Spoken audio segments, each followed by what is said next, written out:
Hello student, welcome to commerce by Harshita. तो आप लोगों के लिए आज मैं अकाउंटिंग सॉफ्टवेयर पैकेज के कुछ क्वेश्चंस लेके आई हूँ जो कि प्रीवियस ईयर्स में पूछे गए हैं। ठीक है, तो जैसा कि आप लोग बार बार पूछ रहे थे कि मैम अकाउंटिंग सॉफ्टवेयर पैकेज नहीं पढ़ाया गया है इस चैनल पे, तो मैंने सोचा उसके सारे क्वेश्चंस मैं आपको एक वीडियो में डिस्कस करा देती हूँ जो भी प्रीवियस ईयर में पूछे गए हैं। ठीक है, तो मुझे जो लगता है कि आपका इस वीडियो से अतिरिक्त कोई क्वेश्चन नहीं पूछा जाएगा, क्योंकि मेरी पूरी कोशिश यही थी कि जितने भी प्रीवियस ईयर में आपको अकाउंटिंग सॉफ्टवेयर पैकेज चैप्टर से क्वेश्चंस पूछे गए हैं वो सब मैं यहाँ पर लेके आई हूँ। इस वीडियो में मैं आपको सारे क्वेश्चंस डिस्कस कराऊंगी।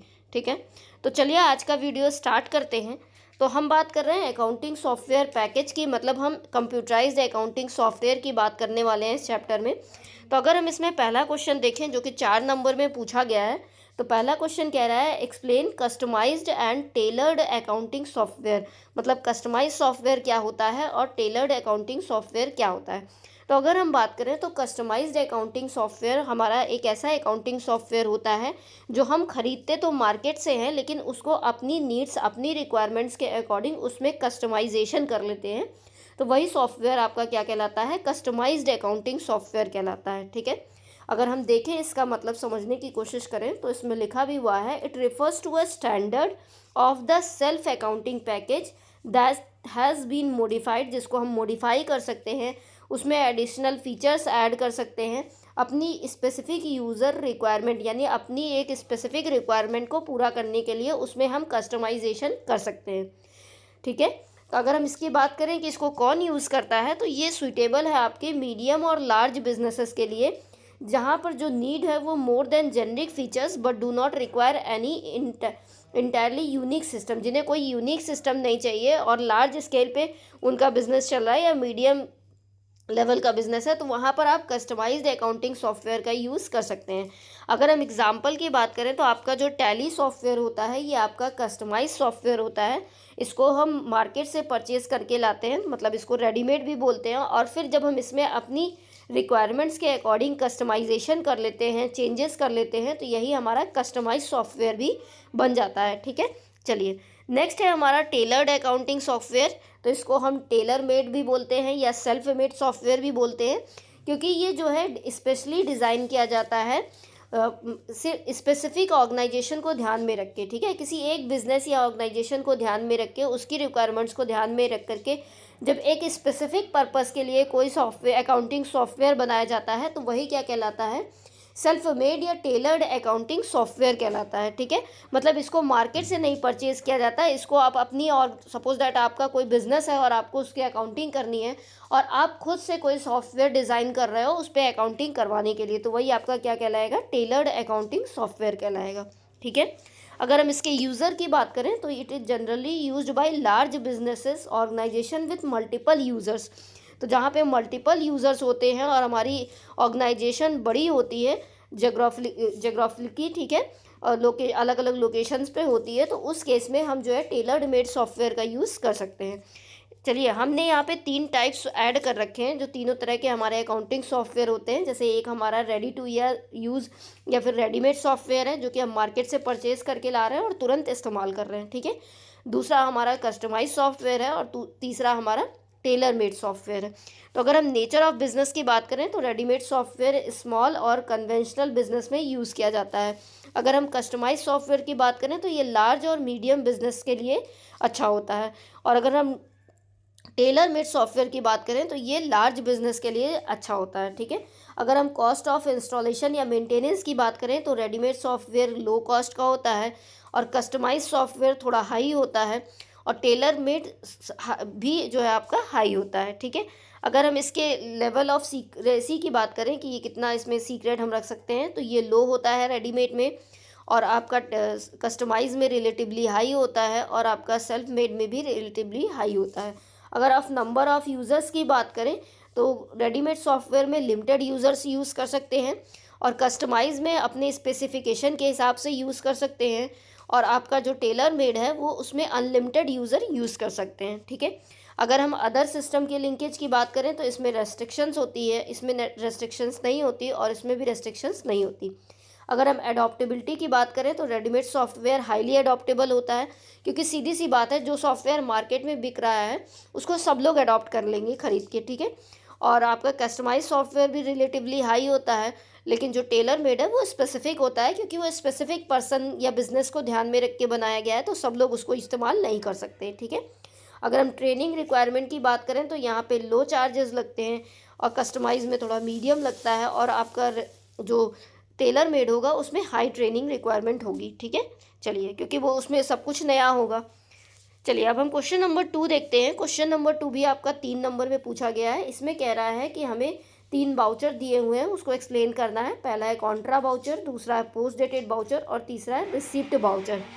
तो कॉन्ट्रा वाउचर में क्या होता है? कॉन्ट्रा वाउचर में हम ऐसे ट्रांजेक्शन्स को रिकॉर्ड करते हैं जो एक ही टाइम पे आपके कैश अकाउंट और बैंक अकाउंट दोनों पे असर डाल रहे हो, ठीक है। मतलब ऐसा अकाउंटिंग वाउचर जिसमें हम कॉन्ट्रा एंट्री करते हो, ठीक है। Contra voucher is a specific type of entry use to record the internal movement of funds between a business own cash and bank account, ठीक है। मतलब एक ऐसा ट्रांजेक्शन जो एक ही समय पे 2 कैश अकाउंट पे असर डाल रहा हो, या 2 बैंक अकाउंट पे असर डाल रहा हो, या एक कैश और एक बैंक अकाउंट पे असर डाल रहा हो, या एक बैंक या एक कैश अकाउंट पे असर डाल रहा हो, तो उसकी एंट्री कॉन्ट्रा वाउचर में होती है। अगर हम एग्जांपल की बात करें तो जब कैश टू बैंक हो रहा है, यानी कैश हम जो है बैंक में डिपॉजिट कर रहे हैं, तो उसकी एंट्री कॉन्ट्रा वाउचर में होगी। या फिर हम बैंक से कैश निकाल रहे हैं तो उसकी एंट्री कॉन्ट्रा वाउचर में होगी। अगर हम बैंक टू बैंक ट्रांसफ़र कर रहे हैं तो उसकी एंट्री कॉन्ट्रा वाउचर में होगी। और अगर हम कैश टू कैश ट्रांसफ़र कर रहे हैं, फॉर एग्जांपल आप अपनी कैश से पिटी कैश में ट्रांसफ़र कर रहे हो, तो उसकी एंट्री भी कॉन्ट्रा वाउचर में की जाएगी, ठीक है। चलिए, नेक्स्ट वाउचर है हमारा पोस्ट डेटेड वाउचर। तो इसके नाम से ही क्लियर है कि ऐसा वाउचर जिसमें हम फ्यूचर टाइम के लिए एंट्रीज को रिकॉर्ड करते हैं, ठीक है। Voucher is an entry recorded today but dated for a future time. Entry आज हम कर रहे हैं लेकिन फ्यूचर टाइम के लिए रिकॉर्ड कर रहे हैं, ठीक है। तो ये एक फाइनेंशियल टाइम मशीन की तरह यूज़ किया जाता है, allowing you to prepare for transactions like, जैसे हमें ईएमआई याद करनी है, या रेंट हो गया, या पोस्ट डेटेड चेक्स हैं हमारे, उसकी एंट्री करनी है जिसको एडवांस करना है without immediately affecting your current ledger, तो उसकी एंट्री हम पोस्ट डेटेड वाउचर में करते हैं, ठीक है। मतलब एंट्री आज हम करेंगे लेकिन वो फ्यूचर टाइम के लिए करेंगे, ठीक है। तो वही हमारा पोस्ट डेटेड वाउचर होगा। नेक्स्ट है हमारा रिसीप्ट वाउचर। इसके नाम से ही क्लियर है कि जब भी बिजनेस में हमें रिसीव होगा कैश के थ्रू, चाहे रिसीव हो रहा हो, चाहे चेक रिसीव हो रहा हो, चाहे ऑनलाइन नेफ्ट या आरटीजीएस के थ्रू हमें रिसीव हो रहा है, तो उसकी एंट्री हमेशा रिसीव्ड वाउचर में होगी। मतलब मनी का इनफ्लो हो रहा है, फिर चाहे जैसे ही बिजनेस में मनी का इनफ्लो हो रहा हो, तो उसकी एंट्री हमेशा कहाँ पे होगी? रिसीप्ट वाउचर में होगी, ठीक है। तो याद रखिएगा। क्वेश्चन नंबर 3 देखते हैं। ये भी आपका 3 नंबर का पूछा गया है। इसमें कह रहा है explain account group and loans, ठीक है। तो अकाउंट ग्रुप क्या होता है हमें ये बताना है, और लोन या लाइबिलिटीज़ क्या होती है। तो अगर हम बात करें तो अकाउंटिंग सॉफ्टवेयर में हम जो है ग्रुप की मदद से या अकाउंट ग्रुप की मदद से अपने अकाउंट्स को क्लासीफाई कर पाते हैं, ठीक है। तो हम कह सकते हैं कि सेम नेचर के जो लेज़र अकाउंट्स हैं उनका कलेक्शन ही क्या कहलाता है? ग्रुप कहलाता है, ठीक है। तो it is an account group is a collection of ledgers of a similar nature. तो सिमिलर नेचर के जो लेजर्स हैं, मतलब एक जैसे जो लेज़र अकाउंट्स हैं, उनका कलेक्शन ही क्या कहलाएगा? अकाउंट ग्रुप कहलाएगा, ठीक है। तो ये एक तरह से फोल्डर की तरह काम करता है, जो कि हमारे लेज़र्स को कैटेगराइज करने में या समराइज करने में हमारी मदद करता है, ठीक है। नेक्स्ट है हमारा लोन। लोन या लाइबिलिटी की बात करें तो ये एक प्राइमरी कैटेगरी का ग्रुप होता है जिसका यूज़ किया जाता है to record money the business has borrowed from external sources. तो जो अपने बिजनेस में आप बाहर से लोन वगैरह ले रहे हो, उसकी एंट्री हम लोन या लाइबिलिटी में करते हैं। तो ये लाइबिलिटी साइड में, बैलेंस शीट में लाइबिलिटी साइड में दिखाया जाता है, ठीक है। तो लोन है तो वो बैलेंस शीट में लाइबिलिटी साइड में दिखाया ही जाएगा, ठीक है। चलिए, नेक्स्ट क्वेश्चन देखते हैं। क्वेश्चन नंबर 4, ये भी आपका 3 नंबर में पूछा गया है। इसमें कह रहा है कि हमें 3 टाइप्स ऑफ वाउचर एक्सप्लेन करना है, ठीक है। तो पहला कॉन्ट्रा वाउचर है। हम लोग समझ ही चुके हैं कि जब हम कॉन्ट्रा एंट्री की बात करते हैं तो वो कॉन्ट्रा वाउचर में रिकॉर्ड किया जाता है। जैसे हमने बैंक में पैसा जमा किया तो उसकी एंट्री कॉन्ट्रा वाउचर में होगी। हमने बैंक से विड्रॉ किया तो उसकी एंट्री कॉन्ट्रा वाउचर में होगी। हमने एक बैंक अकाउंट से दूसरे बैंक अकाउंट में अमाउंट ट्रांसफ़र किया तो उसकी एंट्री कॉन्ट्रा वाउचर में होगी, ठीक है। चलिए, नेक्स्ट है हमारा पेमेंट वाउचर। अब पेमेंट वाउचर के नाम से ही क्लियर है कि जब भी हम बिजनेस में पेमेंट करेंगे, फिर चाहे हम कैश के थ्रू पेमेंट कर रहे हो या ऑनलाइन चेक के थ्रू पेमेंट कर रहे हो, तो उसकी एंट्री हमेशा कहाँ पे होगी? पेमेंट वाउचर में होगी। जैसे हम एम्प्लॉयज़ को सैलरी दे रहे हैं, या फिर हम इलेक्ट्रिसिटी चार्जेस दे रहे हैं, या फिर हम रेंट दे रहे हैं, तो जब भी हम कोई पेमेंट करते हैं तो उसकी एंट्री पेमेंट वाउचर में की जाती है, ठीक है। चलिए, नेक्स्ट है हमारा जनरल वाउचर। तो जनरल वाउचर का काम वैसा ही है जैसा हमारी सब्सिडी बुक जो होती है जनरल प्रॉपर, उसका काम होता है। तो जनरल वाउचर में सिर्फ वो ट्रांजेक्शन्स आते हैं जो किसी और वाउचर में नहीं रिकॉर्ड किए जाते, ठीक है। तो ये नॉन कैश या एडजस्टमेंट एंट्रीज इसमें की जाती है, जैसे प्रीपेड एक्सपेंसेस की एंट्री इसमें हो जाएगी आपकी, ठीक है। और उसी तरीके से आउटस्टैंडिंग एक्सपेंसेस की एंट्री हो जाएगी। फिक्स्ड एसेट्स अगर उधार में खरीदी गई है, क्रेडिट पे खरीदी गई है, तो उसकी एंट्री भी जनरल वाउचर में की जाएगी, ठीक है। चलिए, अब हम देखते हैं क्वेश्चन नंबर 5। ये भी आपका 3 नंबर में पूछा गया है। इसमें कह रहा है how are numbers assign to vouchers. तो बाउचर्स में हम नंबरिंग कैसे करते हैं, ठीक है, अकाउंटिंग सॉफ्टवेयर में। तो अगर हम बात करें तो voucher numbers are assigned based on defined method. तो इसके कई सारे मेथड्स होते हैं जिनके थ्रू हम बाउचर की नंबरिंग करते हैं, ठीक है। तो जैसे अगर हम देखें तो पहला मेथड है हमारा ऑटोमेटिक। तो ये क्या करता है, the system generates number sequentially starting from 1। तो ये ऑटोमेटिकली 1 से जो है हमारा नंबर जनरेट करने लगता है बाउचर नंबर में, ठीक है। नेक्स्ट है हमारा ऑटोमेटिक या मैनुअल ओवरराइड। तो जिसमें हम मैनुअली ओवरराइड भी कर सकते हैं अपने नंबर्स को, ठीक है। नेक्स्ट है हमारा manual, you must inter a number for every transaction yourself. तो हम हर एक ट्रांजेक्शन के लिए अपना मैनुअल नंबर इंटर करते हैं। You can enable prevent duplicates to ensure the same number instead used twist, ठीक है। तो हम इसमें डुप्लीकेशन भी प्रिवेंट कर सकते हैं। और नेक्स्ट मेथड है मल्टी यूज़र ऑटो। तो assign for network environment where multi user enter voucher simultaneously. जहाँ पे कई यूज़र मिल करके बाउचर एंट्री कर रहे हैं तो वहाँ पे मल्टी यूज़र का यूज़ किया जाता है, ठीक है। लास्ट है हमारा नन। नन अगर हम करते हैं तो हमारी नंबरिंग जो है वो डिसेबल हो जाती है पूरे बाउचर टाइप की, ठीक है। तो इसको याद रखिएगा, मतलब हमारे 4-5 मेथड होते हैं। हम ऑटोमेटिक करते हैं, ऑटोमेटिक मैनुअल करते हैं, फिर मैनुअल करते हैं, फिर मल्टी यूज़र का ऑप्शन होता है या फिर नन का ऑप्शन होता है, ठीक है। चलिए, नेक्स्ट है हमारा क्वेश्चन नंबर 6 जो कि 3 नंबर में पूछा गया है। अब इसमें कह रहा है कि explain the term contra voucher and receipt voucher by giving example. तो हम लोग पहले भी समझ चुके हैं कॉन्ट्रा बाउचर और रिसीप्ट बाउचर को। तो अगर हम बात करें तो कॉन्ट्रा बाउचर का शॉर्टकट F4 होता है और रिसीप्ट बाउचर का शॉर्टकट आपका F6 होता है, ठीक है। तो अगर हम बात करें तो कॉन्ट्रा बाउचर में हम रिकॉर्ड करते हैं internal movement of funds between your business own cash and bank accounts, ठीक है। तो अगर हमारे बिजनेस में मनी है और वो हमारे ओवरऑल फाइनेंशियल पोजीशन पे कोई इफेक्ट नहीं डाल रही है तो वो कॉन्ट्रा बाउचर में जाएगा। फॉर एग्जांपल की अगर हम बात करें तो पहला एग्जांपल है कि हमने cash of ₹10,000 deposited into your HDFC bank account. तो HDFC बैंक अकाउंट में 10,000 रुपये हमने जमा किया तो उसकी एंट्री कॉन्ट्रा बाउचर में होगी। उसी तरीके से अगर आपने 5,000 रुपीज़ अपने बैंक अकाउंट से विड्रॉ किया है तो उसकी एंट्री भी कॉन्ट्रा बाउचर में की जाएगी, ठीक है। चलिए, नेक्स्ट हमारा रिसीप्ट बाउचर। इसके नाम से ही क्लियर है कि जब भी हमारे बिजनेस में कैश रिसीव होती है या फिर चेक रिसीव हो रहा है या कोई ऑनलाइन पेमेंट हमें रिसीव हो रहा है तो उसकी एंट्री रिसीप्ट बाउचर में की जाती है। अगर हम एग्जांपल की बात करें तो फॉर एग्जांपल हमें कैश 10,000 रुपीज़ मिस्टर श्याम से रिसीव हो रहा है तो इसकी एंट्री रिसीप्ट बाउचर में होगी। उसी तरीके से अगर हमें 4,000 रुपये का चेक जो है वो मिस्टर आशीष से रिसीव हो रहा है तो इसकी एंट्री भी रिसीप्ट बाउचर में की जाएगी, ठीक है। चलिए, नेक्स्ट क्वेश्चन है क्वेश्चन नंबर 7। ये भी आपका 3 नंबर का पूछा गया है। तो मोस्टली मैंने देखा कि इस चैप्टर में हर एक क्वेश्चन मोस्टली 3 नंबर में ही पूछे गए हैं, एक आध दो हैं जो 6 नंबर में पूछे गए हैं, ठीक है। तो इसमें कह रहा है explain any 3 components of a group current liability. तो करेंट लायबिलिटी आपका एक ग्रुप होता है टैली में, तो उसमें पूछ रहा है कि उसमें कौन से कंपोनेंट्स आते हैं। तो इसके नाम से ही क्लियर है कि करंट लायबिलिटी है तो इसमें करंट लायबिलिटीज़ आएंगी, जैसे सन्ड्री क्रेडिटर हो गया, आपका ड्यूटीज़ एंड टैक्सेस हो गया, स्टॉक हो गया, यही सब आएगा, ठीक है। तो current liability group represent short term financial obligations of a business. तो करंट लायबिलिटी हमारी ऐसी लायबिलिटीज़ होती हैं जिसको हमें 1 साल के अंदर पे कर देना होता है, ठीक है। तो वही हमारी करंट लायबिलिटीज़ होती हैं। तो जैसे पहला हमारा है सन्ड्री क्रेडिटर।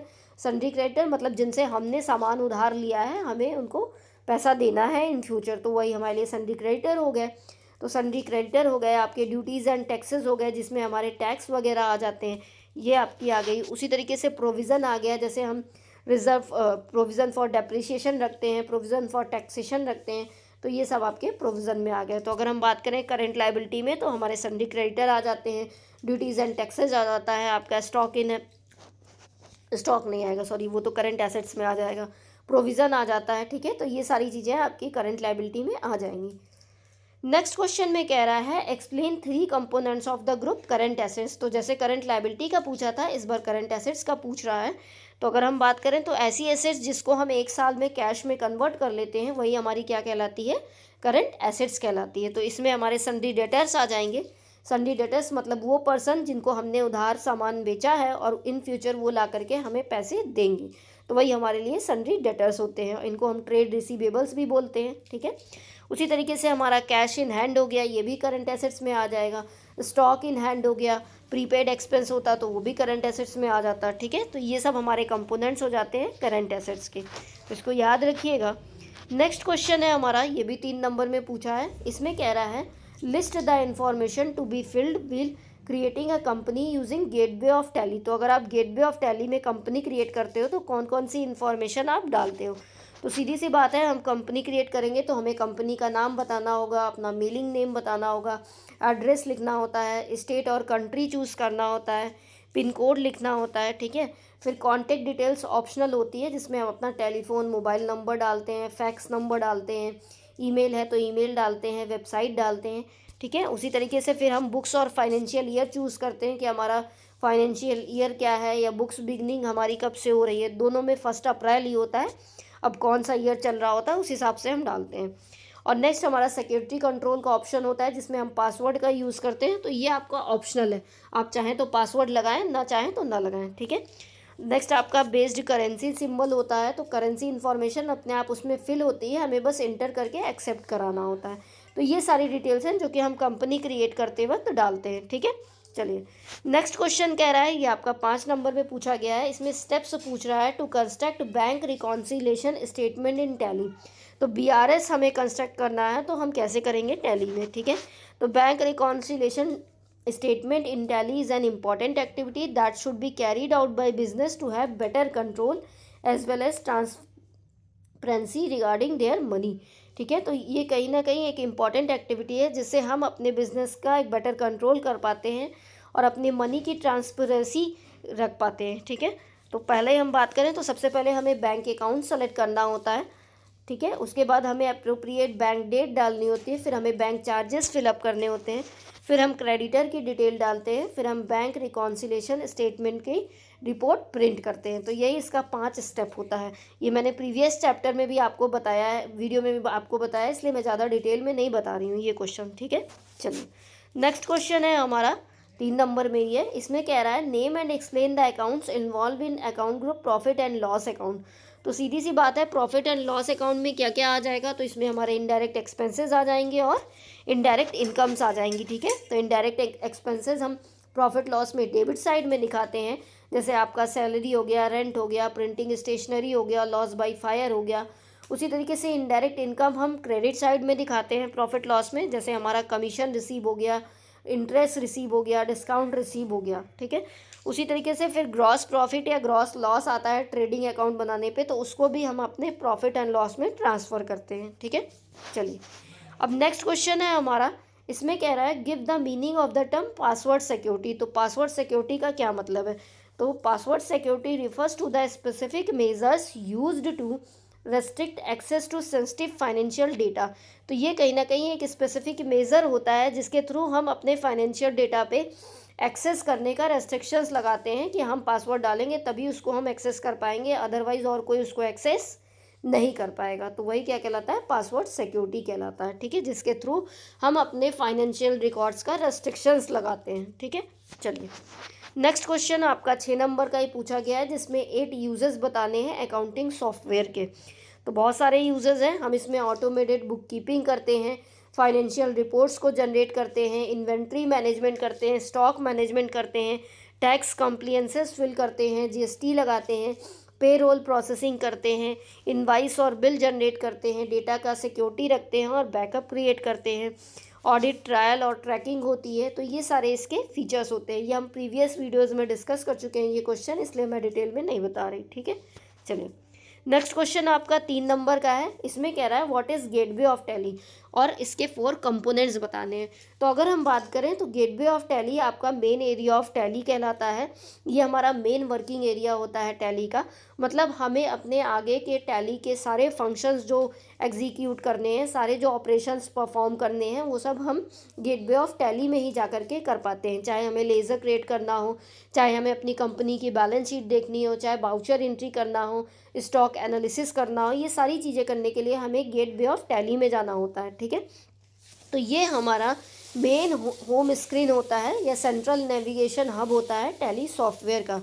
तो ये एक्ट करता है, it act as a control centre from which you access all accounting, inventory and reporting functions once a company has been loaded. तो जैसे ही कंपनी हमारी बन जाती है टैली में, तो उसके बाद हमें गेटवे ऑफ टैली पे ही जाके सारे काम करने होते हैं। ठीक है, तो इसमें मास्टर्स होते हैं जिसमें जाके हम लेज़र क्रिएट करते हैं, स्टॉक आइटम क्रिएट करते हैं, यूनिट ऑफ मेजरमेंट क्रिएट करते हैं, और फिर इसमें ट्रांजेक्शन्स होते हैं जिसमें हम अपनी वाउचर एंट्री करते हैं।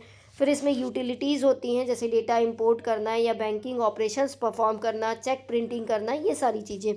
फिर लास्ट में इसमें रिपोर्ट्स होती हैं जिससे हम बैलेंस शीट देखते हैं, प्रॉफिट लॉस देखते हैं, या स्टॉक समरी या रेशियो एनालिसिस देखते हैं। ठीक है, तो ये सारी चीज़ें होती हैं जो कि गेटवे ऑफ टैली में हमारी मिलती हैं, जिनके थ्रू हम आगे के फंक्शन प्रोसेस करते हैं। ठीक है, चलिए नेक्स्ट क्वेश्चन है क्वेश्चन नंबर 15। ये भी आपका 3 नंबर का है।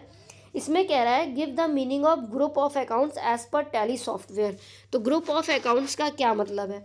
तो सिंपल सी बात है, अकाउंट ग्रुप्स जो बनाए जाते हैं टैली सॉफ्टवेयर में, वो हम उनकी मदद से हम अपने लेज़र अकाउंट्स को क्लासीफाई कर पाते हैं। ठीक है, तो group is basically a collection of same nature of laser accounts. ठीक है, तो सेम नेचर के लेज़र अकाउंट्स का कलेक्शन ही क्या कहलाता है? अकाउंट ग्रुप या ग्रुप ऑफ अकाउंट कहलाता है। ठीक है, तो ये ग्रुप की इन ग्रुप्स का इस्तेमाल किया जाता है हम अपने डेटा को ऑर्गेनाइज करने के लिए या फाइनेंशियल डेटा को क्लासीफाई करने के लिए, ताकि उसकी सिस्टमेटिकली और एक्यूरेटली रिपोर्टिंग और एनालिसिस हो सके। ठीक है, तो कहीं ना कहीं ग्रुप अकाउंट ग्रुप की ही मदद से हम अपने अकाउंट्स को क्लासीफाई कर पाते हैं और उसकी एक सिस्टमेटिकली रिपोर्टिंग भी पॉसिबल हो पाती है। ठीक है, तो याद रखिएगा ग्रुप ऑफ अकाउंट्स का मतलब। चलिए अब एक लास्ट क्वेश्चन है जो कि आपका 1 नंबर में पूछा गया था।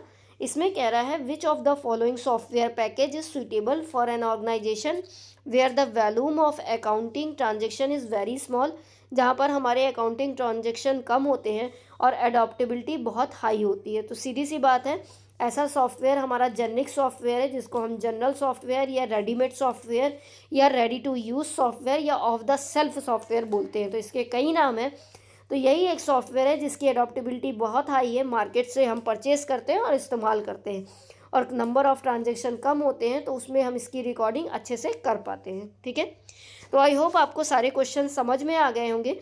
तो मैंने पूरी कोशिश की है कि आप अपने एग्ज़ाम में अपना बेस्ट परफॉर्मेंस दे पाओ कंप्यूटराइज्ड अकाउंटिंग में। ठीक है, पिछले 1 हफ्ते से मैं रेगुलरली लगी हुई हूँ, आप लोगों के लिए डेली एक वीडियो अपलोड कर रही हूँ जिसमें अच्छे अच्छे क्वेश्चंस मैं ला रही हूँ, ताकि आपको एग्ज़ाम में काफ़ी ज़्यादा हेल्प मिल सके।